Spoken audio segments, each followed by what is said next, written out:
Estralar os dedos faz mal? E outras rapidinhas do Naruhodô. Naruhodô Podcast. Bem-vindo ao Naruhodô, podcast para quem tem fome de aprender. Eu sou Ken Fujioka. Eu sou Altair de Souza. E hoje é dia de quê? Rapidinhas do Naruhodô. Vamos para os recados da paróquia, Altair. Bora. Número 1, vai no apoia.se e deixa sua contribuição. Já agradecemos. Número 2, vai no iTunes Store e deixa 5 estrelas e um comentário. Isso aí. E número 3, apresente o Naruhodô para uma amiga ou um amigo que não conhece o Naruhodô ou que nunca tem ouvido um podcast. Vamos aumentar o tamanho da podosfera. É isso aí. Antes da pauta, mais um recado, Altair. O Naruhodô está abrindo espaço para os podcasts das minas. Já era hora. Porque representatividade é importante também na podosfera. Claro. O destaque de hoje vai para o Ponto G, comandado pela Ira Croft, minha amiga Ira Croft. Então ouça o recado que a Ira deixou para você, ouvinte do Naruhodô, e conheça o podcast Ponto G. E siga. Olá, eu sou Ira Croft, apresentadora do podcast Ponto G, um programa sobre mulheres para todos os gêneros. O Ponto G é um podcast que narra a trajetória de mulheres incríveis que marcaram a nossa história e que muitas vezes foram ignoradas ou esquecidas. E eu vim aqui fazer um convite para você, ouvinte, para você acessar o nosso podcast e conhecer a história dessas mulheres incríveis. O nosso programa tem caráter educativo e informativo, visando levar o máximo de conteúdo ao ouvinte em poucos minutos. Além disso, somos idealizadoras do movimento Mulheres Podcasters, uma ação criada para incentivar o trabalho de mulheres na mídia podcast. E que por meio da hashtag Mulheres Podcasters, você pode indicar ou conhecer podcasts feitos ou com mulheres. Agora, acesse aí o seu agregador de podcast e digite Ponto G, assine e escute. Obrigada e até lá! E Altair, hoje é dia de rapidinha. Pois é, já faz um tempo que a gente não fazia. Fazia um tempo, hein, que a gente não fazia uma rapidinhas. É. A gente coletou aqui, selecionou, não é isso, Altair? Algumas perguntas. Pra dar uma desovada, são muitas. Que não necessariamente dão um episódio inteiro, algumas até poderiam dar, né? Quem sabe no futuro. Mas a gente vai desovar aqui 5 perguntas de 5 ouvintes diferentes, com respostas rapidinhas do Naruhodô. Exato. É isso? Isso. E se vocês tiverem perguntas complementares, mande, que a gente tenta incorporar também depois. É isso daí. Então vamos começar? Vamos lá. Round 1. A primeira pergunta, Altair, vem do Christian Gross, que tem 27 anos e é de Blumenau, Santa Catarina. Ele manda o seguinte: minha dúvida é, por que às vezes aparecem as manchas brancas nas unhas e à medida que ela cresce e nós cortamos a unha, elas somem e não aparecem mais? Você já teve isso? Acho que já tive, sim, Altair. Acho que todo mundo já teve, né? E o que acontecia quando você tinha essa manchinha na unha? Você já reparou elas? Eu acho que eu perdi um pouco a sensibilidade. Você acha? De onde tinha mancha, sei lá. Você nunca ouviu uma mania que as pessoas tinham, que quando tinha essas manchinhas na unha, quer dizer que você contou uma mentira? Não. Você nunca tinha ouvido falar? Não tinha ouvido falar. Eu já ouvi. Existe esse mito, é? Sim, existe, que é mito, tá? Que fique claro. Nada como uma crendice popular, não é isso? Pra gerar nossa memória, né? Então, essas manchinhas que formam na unha, tem um nome técnico pra elas, que é chamado neuconíquia. Neuconíquia. Isso, neuconíquia são as manchinhas que se formam na unha, né? Em geral, elas começam na base da unha, que é essa partezinha branca, já redondinha. Tem uma partezinha branca, né? Isso. Elas formam ali e vão subindo conforme a unha vai crescendo até você cortar ela e ir embora, tá? As leuconíquias, elas são resultado propriamente de alguma lesão na unha. Mas elas podem ser uma lesão simples, às vezes bater, né? Às vezes quando você bate muito forte ou tem um machucado, tipo bate a porta do carro na unha, ela forma uma bolinha de sangue embaixo, que depois fica roxa, e aí depois a unha vai crescendo. Não precisa ser tão grave. Às vezes choques mais simples geram uma batidinha, assim, já pode gerar essa mancha. Isso, gera a leuconíquia, mas eventualmente ela é totalmente inofensiva e não tem nenhum problema. Certo. É mais comum em crianças, por que será? Porque elas brincam mais, manipulam mais coisas, né? E batem sem perceber até. Isso. E aí você tem tipos de leuconíquias, né? As mais comuns são chamadas leuconíquias punctata, que são bolinhas, são pontinhos, né? Manchinhas pequenas. Você tem outros tipos de leuconíquia que forma tipo um traço na unha inteira, tá? Aí é uma lesão um pouquinho maior, mas ela é totalmente inofensiva. Então, essas manchinhas, muita gente, como eu comentei anteriormente, muita gente já achou que é quando você conta uma mentira, a pessoa vai ver que você contou uma mentira porque parece a manchinha. É mito, tá? Não fique preocupado. Pode contar suas mentiras. Não por causa disso que elas vão ser pode contar as mentiras tranquilamente. Isso. Não vai crescer nem o nariz, nem aparecer leuconíquias. Só nas histórias, né? Tem gente que acha que essas leuconíquias aparecem porque é uma deficiência alimentar, sobretudo deficiência de cálcio ou zinco. Não é verdade também. Não é isso também. É uma questão física mesmo, do contato da unha. Em algumas doenças, assim, pode ter uma maior quantidade de leuconíquia, só que as manchas são muito grandes. Elas ocupam mais da metade da unha. Tá? Então, não. Bom, então se você tiver manchinhas na unha e for procurar no Google, provavelmente você vai descobrir uma doença muito grave que provavelmente você não tem, tá? O Dr. Google, ele é sempre muito catastrofista, tá bom? Então, vá no médico, não acredite só no Dr. Google, tá Quando bom? você pesquisa no Google, em última instância é um câncer. Sempre é um câncer, uma doença autoimune, tipo, você vai morrer em um mês, sabe? Não. Acho que o Google foi... O algoritmo de saúde do Google, ele foi desenvolvido pelo Dr. House. Com certeza, daí pro pior, né? Ele deve ser puta hipocondríaco, né? Mas enfim, então, se você tem essas manchinhas, não se preocupe, eventualmente elas vão sumir, conforme a unha vai crescer, e não apresenta nenhum problema, elas são totalmente inofensivas. Perfeito. Round 2. A segunda pergunta, Altair, vem da Narimã Freitas, 32 anos, é agrônoma, de Cesário Lange, São Paulo. Cesário Lange, não conhecia essa cidade? Nem eu. Um abraço para Cesário Lange. Como já disse em outros e-mails, ela mandou vários e-mails já, Altair. Eu adoro o podcast de vocês, recomendo a todos e já vi vários amigos ficando viciados como eu, que ouvi todos os podcasts em menos de um mês. Poxa. E olha que eu tenho uma vida bem ativa, sou gerente de uma fazenda, faço mestrado em citricultura, academia e também tenho vida social. Nos interditos entre essas coisas ela vai ouvindo. Essa é ativa mesmo. Pois é. E a pergunta da Narimã é a seguinte, Altair, é verdade que estralar os dedos faz mal? Você estrala os dedos? Eu tenho essa mania. Você tem a mania de ficar manipulando e estralando. Sim, Muita gente tem, né? Tem gente que até gosta, né? De ouvir o sonzinho do cleque. Sim. Tem gente que fica aflito quando ouve, principalmente pescoço, alguma coisa assim, né? Fica aflito. Mas por que isso acontece, né? Por que os ossos estralam? É um mecanismo que a gente vai colocar na descrição do post, um link para um vídeo do YouTube que mostra uma pessoa estralando o dedo numa ressonância, né? Então você vê, de fato, a física dos ossinhos, tá? Eu vou verdade. Então, você vê que forma uma bolha, tá? Eu vou explicar por que isso acontece, como que isso funciona, mas aí você vê na prática da onde sai o som, certo? Né? Porque é um som mesmo de um Sim, clack. É um som, né? Imagine, então você tem os ossos, né? Os ossos têm contato, só que eles não encostam. Assim, as suas articulações, né? Elas não são a partir do contato direto dos ossos. Sim. Inclusive, você pode ter muitos problemas quando os seus ossos encostam. Sim. Porque aí o osso batendo no osso gera um pó de osso, né? Pelo contato, além de gerar muita dor.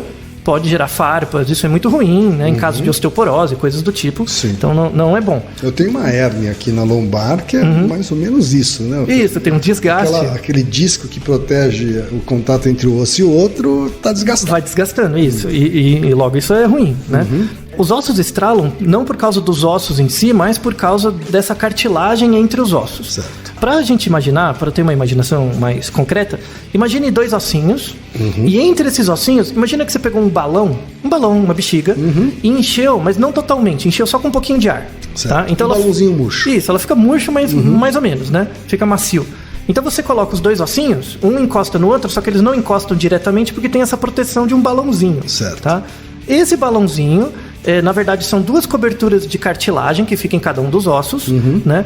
Essas cartilagens, elas se encostam, só que elas não encostam totalmente. Então, elas são revestidas por um balãozinho. Certo. Esse balãozinho de tecido, dentro tem água, que é chamado líquido sinovial, né? E isso é revestido por uma membrana que é chamada membrana sinovial. Certo. A membrana sinovial é como se fosse o balãozinho murcho. Tá. Né? Dentro dessa membrana sinovial você tem as cartilagens e o contato das cartilagens gera o contato dos ossos e aí você tem a articulação. Quer dizer, a cartilagem está ligada ao osso exatamente. Isso, a cartilagem é o que liga Mas os ossos. entre as cartilagens você tem essa bolsa aí, esse balão isso, que com tem um água líquido. dentro. Isso. Né? uma bexiguinha. Um negócio que é praticamente água. Não, mas é água. É praticamente água. E mantém amortece. Certo. Né? Então, quando você pula, quando você faz vários tipos de movimento, ele dá uma amortecida, como se fosse um balãozinho mesmo. Certo. Tá? Essa água dentro é produzida pelas células dessa membrana sinovial. Tá? Então, imagine que é um balãozinho com água e os dois ossinhos ali encostando. Né? Quando você mexe a articulação, por exemplo, quando você puxa o dedo ou quando você dobra, né? Depende do jeito que você estrala. Quando você faz o movimento de puxar o dedo, o que vai acontecer? Um osso vai afastar do outro. Sim. Né? Fisicamente, um osso afasta do outro. O que acontece com o balãozinho? O balãozinho está grudado, não é? Ele também alarga. Certo. Né? Quando ele alarga, o que vai acontecer? Vai aumentar a distância dos ossos. Não tem um líquido dentro? Sim. Quando você aumenta o balão, o que acontece com a pressão da água dentro desse balãozinho? Ela diminui, porque você está dilatando. Sim. Né? Sim. E aí o que acontece quando você dilata esse líquido, né, dentro desse balãozinho? A pressão do ar e da água, do líquido ali dentro diminui, né? E dentro desse líquido você tem basicamente água e gases. Certo. Que gases? Gás carbônico e oxigênio. Tá? E isso é uma propriedade química, físico-química, que é quando você pega um líquido e coloca sobre muita pressão, né, isso facilita a diluição do ar dentro de um compartimento. Sim. Tá? Então, se você tem um compartimento que tem um pouco de líquido e ar, né, quando você aumenta a pressão, diminui o volume ali, né, as moléculas ficam mais pressionadas, aumenta a velocidade de diluição. Certo. Tá? Quando você expande, o que vai acontecer? Vai diminuir a pressão, aumenta a capacidade das moléculas de ar, de gás carbônico e oxigênio, se separar do líquido. E o que acontece? Forma uma bolha de ar. Essa bolha de ar é o pop que você ouve quando você estala. Olha só. Então a formação de uma bolha. Não tem nada a ver com os ossos. Não, exatamente. Tem indiretamente. Claro, os ossos o afastamento dos ossos está provocando isso. Mas o barulho não vem dos ossos. O barulho não vem dos ossos, vem dessa dilatação. Essa dilatação muda a densidade, muda a... Forma ali uma bolha. Isso, forma uma bolha. E a formação dessa bolha forma o pop, que é o barulho do crack. Interessante, E é por isso que os ossos estalam. Então imagina, você estica o dedo, aumenta a distância, diminui a pressão, sai uma bolha, faz um crack. Né? Aí você deixa o dedo em paz. Né? Conforme você deixa o dedo quietinho, o que vai acontecer? Ele vai retornar ao lugar, vai aumentar a pressão, Sim. O ar, o gás carbônico e o oxigênio vai ser reabsorvido novamente, vai aumentar a diluição de novo. Perfeito. Aí depois de umas horas, você puxa de novo, faz outro clack, porque forma outra bolha. Isso, é por isso que geralmente quando você estrala, logo depois você precisa esperar um pouco para conseguir estralar de novo. Exato. Agora, faz mal ou não faz? Então, estranhamente, não se tem muitos estudos mostrando que isso faz bem ou mal. Olha tá? só. Não se tem evidências dizendo que faz mal. Tá? Tem uma evidência anedótica que é muito interessante, que em 2009 o Dr. Donald Unger, né, que é um médico, ele ganhou o prêmio Ig Nobel, que é um prêmio da zoeira, que é o meu mais importante que o Nobel, não é isso? Com certeza, o meu objetivo é ganhar um Ig Nobel um dia, quase consegui, quase, é o meu foco. Em 2009, ele ganhou o Ig Nobel com um experimento baseado nele mesmo, em que ele tinha essa mania de estralar os dedos, certo. Só que durante 60 anos da vida dele, ele só estralou os dedos da mão esquerda e não da direita. É mesmo? Esse foi o experimento dele. Esse foi um experimento. Esse é o cientista mesmo. Esse é o cientista, hein? Todo dia quando ele tinha mania de estralar o dedo, ele só estralava a mão esquerda durante 60 anos. Para poder comparar as mãos depois, se tive mais lesão numa teve mais artrite, alguma coisa. E depois de 60 anos ele viu que não teve diferença nenhuma. As mãos estavam funcionalmente iguais. Então, segundo o experimento dele, com um N igual a 1... mas uma série histórica grande, bem grande, não teve nenhum problema. Não há conclusão de que faz mal. Então. Isso. Os artigos mostram que não faz mal. Né? A única evidência que se tem de alguma diferença é que quando você estrala muito, pelo menos os ossos da mão, você perde um pouco de força do grip, da pegada. Isso diminui um pouco a pegada. Entendi. Né? Então, isso acontece, por exemplo, com o judô, que as pessoas usam a mão com muita força, conforme você vai treinando e ganhando força, você perde a capacidade de estralar o dedo. O dedo não estrala tanto, tão fácil. Entendi. Né? Quando você faz treinos e usa muito punho, muita força manual, vai diminuindo a probabilidade de você estralar. Olha que interessante. Será muito que legal. Os tenistas também estralam menos os dedos? Provavelmente. Os homens de construção civil que manipulam britadeiras. Sim, os dentistas, coisas do tipo. E isso já é tema de pesquisa para os profissionais que tiverem interesse. Tá certo, Altair. Muito legal, né? Muito. É uma bolha. Round 3. Próxima pergunta, Altair, vem do Luciano Souza, que tem 35 anos, é administrador bancário de São Paulo, capital. E a pergunta dele, Altair, é um clássico, hein? Você já pensou nisso? Nessa pergunta? Ele mandou o seguinte, ó. Na chuva, quando você se molha mais, correndo ou andando? Desde pequena, essa dúvida era recorrente entre amigos, principalmente quando estávamos nessa situação, onde alguns queriam correr para chegar logo ao destino e outros diziam não fazer diferença. Lembrando que isso é quando estamos todos sem guarda-chuva, obviamente. Altair, quando é que você se molha mais, correndo ou andando, Altair? Então, Kim, você como um bom não utilizador de guarda-chuvas... Eu sou um excelente não utilizador de guarda-chuvas. Então, o que você acha aí? Você deve ter passado pela situação algumas vezes. Da sua experiência pessoal. Na minha experiência pessoal, eu diria o seguinte. Quando a chuva é leve, tanto faz, assim. A diferença é pequena. A diferença acho que é pequena. Quando a chuva é maior, pela lógica, talvez haja um pouco mais de diferença. E aí, qual que você molharia menos? Eu acho que correndo você está menos tempo exposto à chuva, vamos dizer assim. Né? Então, talvez esteja menos exposto a um volume de água caindo sobre você. Muito bem, isso, estamos chegando perto da resposta, muito bem. Então, vamos imaginar do ponto de vista físico, tá? Okay. Imagine que a chuva é constante, tá? A chuva não aumenta nem diminui, ela é constante, e ela cobre uma certa área, e você tem que andar durante 1 minuto. Né, para chegar do lugar A ao B. Então você vai andar durante um tempo. Desculpa, não 1 minuto. Você vai andar durante uma distância fixa. Certo. Tá? Eu tenho que sair do lugar para voltar para casa, essa distância é fixa. E a chuva é constante. Tá? Fisicamente, o que acontece? Se você ficar em pé embaixo da chuva, a água vai cair na sua cabeça. Sim. Basicamente. E, então é como se tivesse um paralelogramo ou um retângulo para os íntimos, né? De água logo em cima da sua cabeça até o céu, né? Esse paralelogramo ou esse retângulo é o volume de água que teoricamente vai cair na sua cabeça durante o tempo que a chuva cair, certo? Sim. Você consegue imaginar, né? Então imagina você em pezinho e um retângulo bem grande de água. Ou um cilindro em cima da sua cabeça. Um cilindro bem grande de água, né? Se você andar, então tem uma gota de água que vai cair na sua cabeça. Se você fugir dela e andar para a direita, a próxima gota que está do lado é a que vai cair. Sim. Né? Isso é uma propriedade de constância de volume, que é uma coisa de matemática muito legal. Acho que é o Aristóteles que desenvolveu isso. Ou foi o Arquimedes. Desculpa, Arquimedes. Arquimedes é um dos princípios de Arquimedes. Que imagina que você tem um retângulo. Era um tarado por volume de água. Ele adorava águas e volumes e transposição de água, mas enfim. Imagina que você está parado com um volume de água, um retângulo na sua cabeça, e você anda. Conforme você vai começar a andar, esse retângulo ele não vai ficar torto. Sim. Os lados do retângulo não vão ficar tortos, né? A base vai ficar paralela com a base em cima e só o lado vai ficar torto, porque você está andando, né? Isso é uma propriedade matemática, que mesmo que, supondo que o volume tenha as bases tenham o mesmo tamanho, o fato de você deixar torto os lados não muda o volume. Ah, é? Não muda o volume. Então você ter um retângulo reto ou um paralelogramo, né, torto, tem o mesmo volume. Certo. Então o fato de você ter água caindo na sua cabeça e você ficar andando vai deixar de ser um retângulo, vai virar um paralelogramo, que vai ficar torto, até você chegar na sua casa, né? Mas durante essa distância, o volume de água que você vai ser exposto é o mesmo. É o mesmo. Então se a água só vier de cima para baixo, sim, né?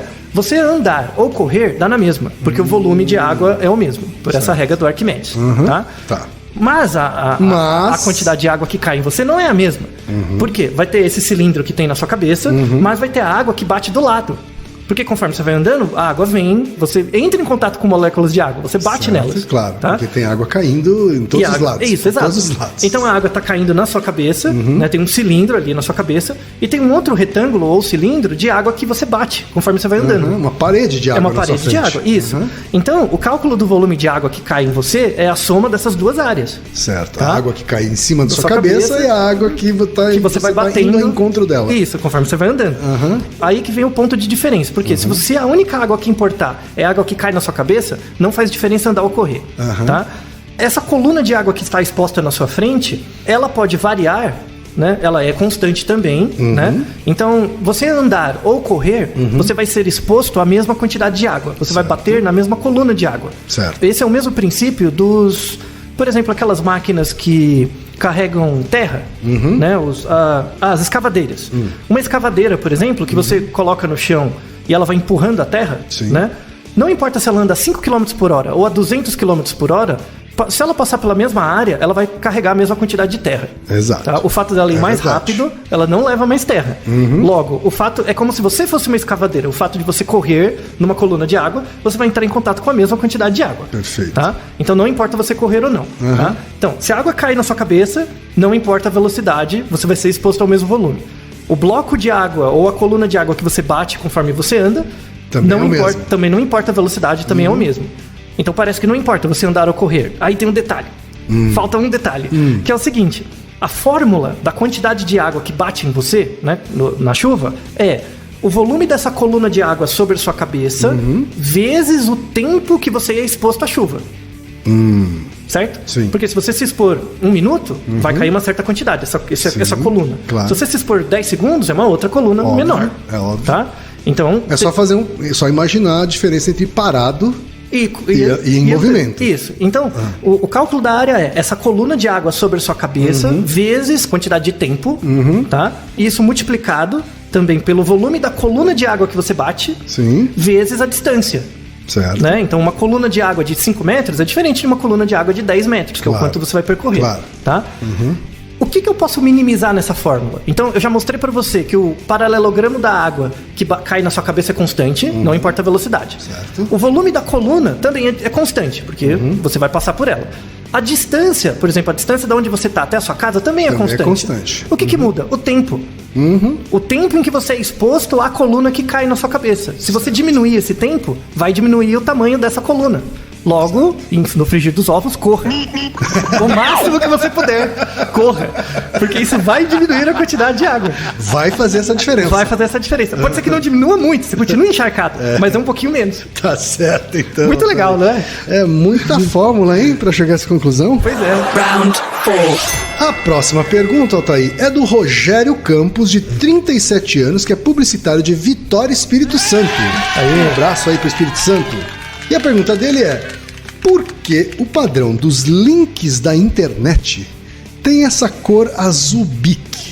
Ele tá chamando de azul bique, esse azul royal, né, Antônio? Você já reparou, né? Azul que parece estar aceso na tela, assim. Isso. Você já reparou, né? Já reparei, ó. Desde sempre. Né? Desde a época do Netscape. Desde o Netscape. Do Netscape, assim, né? Que nossa, a tela branca, as letras pretas e os links azuis. Isso. Muita gente não conhece o Netscape, né? A gente tá ficando velho, mas enfim. É verdade. Mas antes ainda, pra quem já teve uns 386, uns 486, um XT, né? Sabe que as telas de computador, elas eram ou pretas e brancas, quem usava DOS, não tinha cor, né? Não tinha link. Verdade. Né? Ou, mais antigo ainda, que eram aqueles de fósforo lá, ou era preto e verde. Sim, né? Aqueles terminais, né?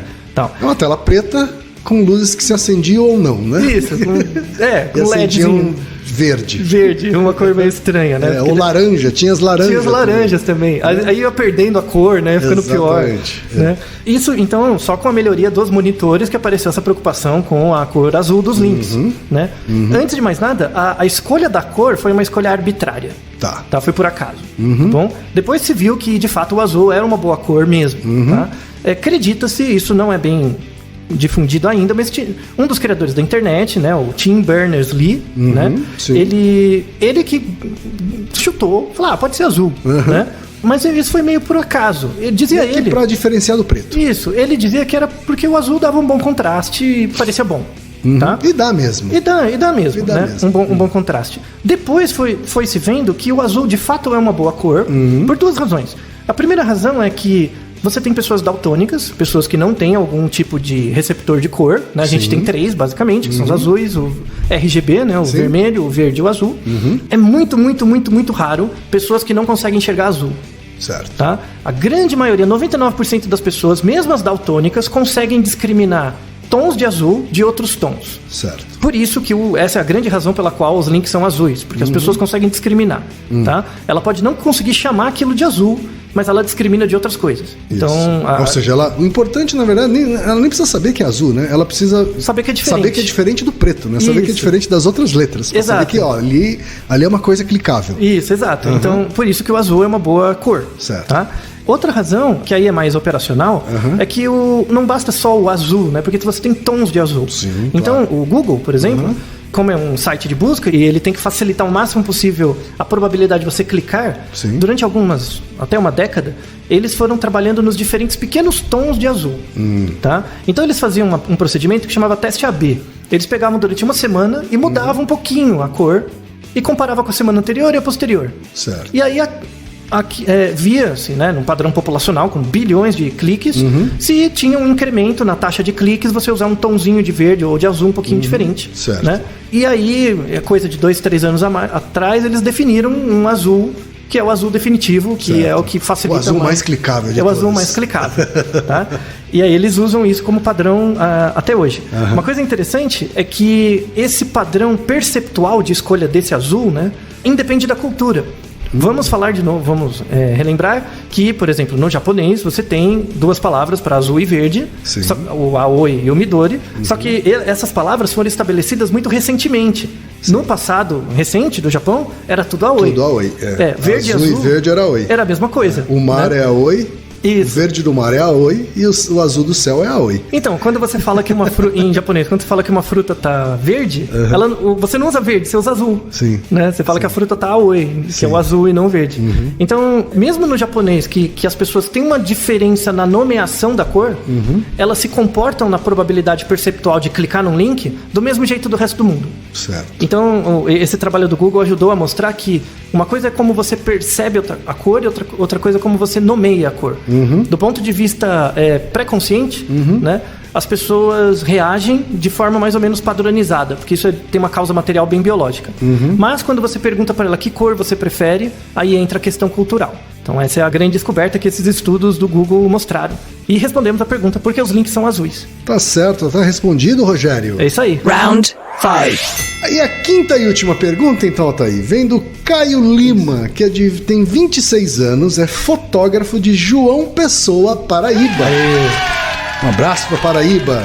A pergunta dele é muito simples, Altair. Eu venho notando ao longo da minha curta vida que muitas pessoas, quando vão dizer letras randômicas numa conversa, geralmente referem-se a siglas. Como, por exemplo, usar as letras XPTO. Aconteceu um XPTO aí, né? Chegou um XPTO. Por que isso acontece, Altair? É a pergunta do XPTO. Você conhece, né? Opa, já ouviu essa expressão, né? Claro. Tal coisa. É coisa de velho isso também, né? É meio velho essa gíria, né? É meio de ditia. Tal coisa, esse negócio é muito XPTO, né? Essa pessoa, né? Então, da onde veio essa sigla, né? Do XPTO? Na verdade, o XPTO é uma sigla que quer dizer, que se você traduzir para o grego, quer dizer Cristo. É mesmo? Cristo em grego é Christos. Né? Christos. E se você pegar o XPTO e traduzir para a língua grega, o X quer dizer ki, é a letra ki, né? O P é a letra Rho, né? O T é o Tau e o O é o Ômicron, né? São as letras gregas. Se você colocar essas letras juntas, vem a palavra de Cristo, de Christos, né? Então, na verdade, XPTO quer dizer Christos.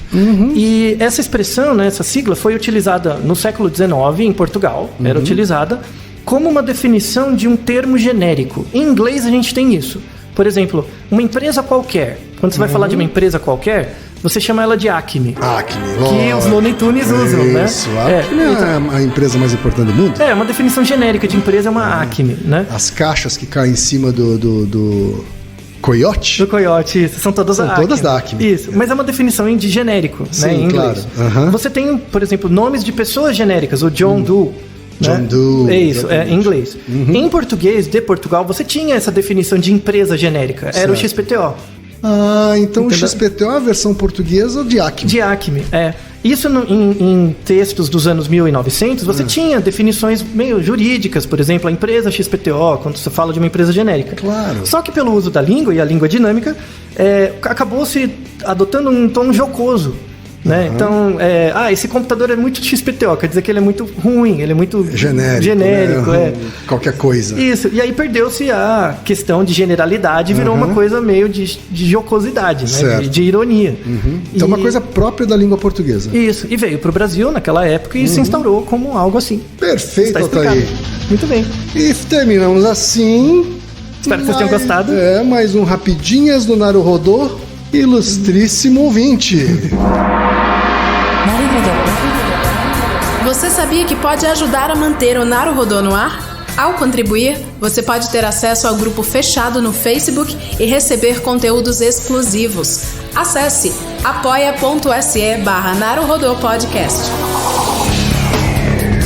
E você já sabe, aqui no Naruhodô, quem faz a pauta é você. Você tem alguma pergunta pra gente ou quer comentar algum episódio? Escreva pra nós. podcast@naruhodô.com.br. Repetindo? podcast@naruhodô.com.br. E lembre-se, mande nome completo, idade, profissão e a cidade de onde você está falando. É isso aí.